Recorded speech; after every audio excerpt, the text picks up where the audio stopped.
నమస్కారం. ACT9 న్యూస్కు స్వాగతం.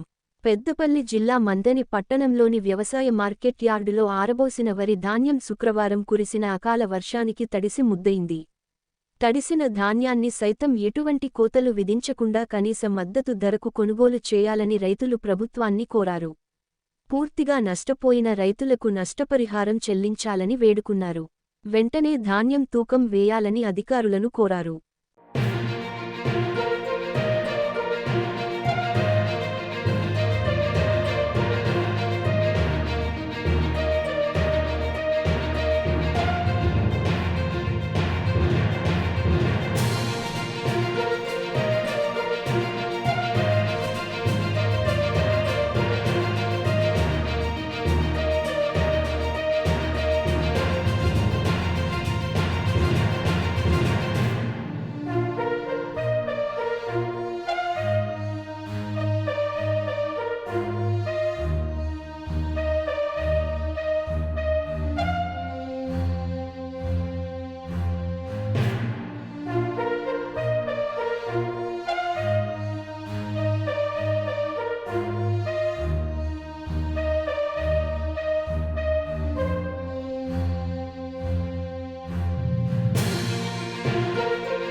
వేసినాము మేము ఇక్కడ తీసుకొచ్చి 15 రోజులు అవుతున్నది. వీళ్ళ అలసత్వంతో లేట్ అవుతున్నది, కాంటాలు త్వరగా జరగడం లేదు. దాంతో అట్టుగా ఈ అకాల వర్షానికి వరి ధాన్యం మొత్తం తడిచిపోయింది. ఈ ధాన్యాన్ని తడిచిన ధాన్యాన్ని కొనుగోలు చేసి రైతులను ఆదుకోవాలి. రంగుమంట ధాన్యాన్ని కూడా కొనుగోలు చేసి ఆదుకోవాలి. ఈ తడిచిన ధాన్యాన్ని కూడా నష్టపరిహారం కట్టివ్వాలని మేము కోరుకుంటున్నాము. ఎన్ని ఎకరాలు పండించినాం? 4 ఎకరాలు పండించినాము. ఇది కష్టపడి పండించినాము. ఈసారి నీళ్ళు లేక కూడా రాక చాలా కష్టపడి పండించినాము. ఈ కష్టపడి పండించిన దానికి ఇప్పటికి మార్కెట్కి వచ్చినాక కూడా ఇలా అలసత్వంతో మాకు ఈ విధంగా నష్టం జరిగినది. అకాల వర్షంతో నష్టపోయినాం. తొందరగా కాంటాలు జరగక మేము నష్టపోయినాం.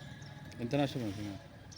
సుమారు మేము దీనిలో చాలా నష్టపోయినాము. 4 ఎకరాలలో 1.5 ఎకరాలు 2 ఎకరాలు నష్టపోయి ఉంటాం. చిన్నాల ఊరు తొడవపల్లి. ఎన్ని ఎకరాలు? 4 ఎకరాలు. ఎందులో ఇక్కడికి వచ్చి అయితే నడువుతుంది కలిసినాయి. ఇప్పుడు మొన్న ఎండిందా ఏమన్నా? వర్షాలు కాలం లేక ఇప్పుడు బోర్డు వాటర్ లేక ఎండిపోయింది. 2 ఎకరాలు ఇలా 3.5 ఇప్పుడు చేతి కట్టింది. ఇప్పుడు ఈ పరిస్థితి వచ్చింది. 1.5 ఎండిపోయింది. ఎకరన్నర ఎంత నష్టం జరిగింది? 30-35 ఎకరానా మొత్తం 40-50. ఇప్పుడు ఇది ఎంత చుట్టూ తగ్గిందా దిగుబడి? ఎంత తగ్గినట్టు. ఎన్ని బస్తాలు అయితే అందదా? ఎంత రావాలి? ఇప్పుడు 400 బస్తాలు రావాలి. ఎంత వచ్చి ఉంటాయి? ఇప్పుడు 250 దాకా వస్తుంది. మొత్తానికి నష్టపోయాను అటు ఇటు.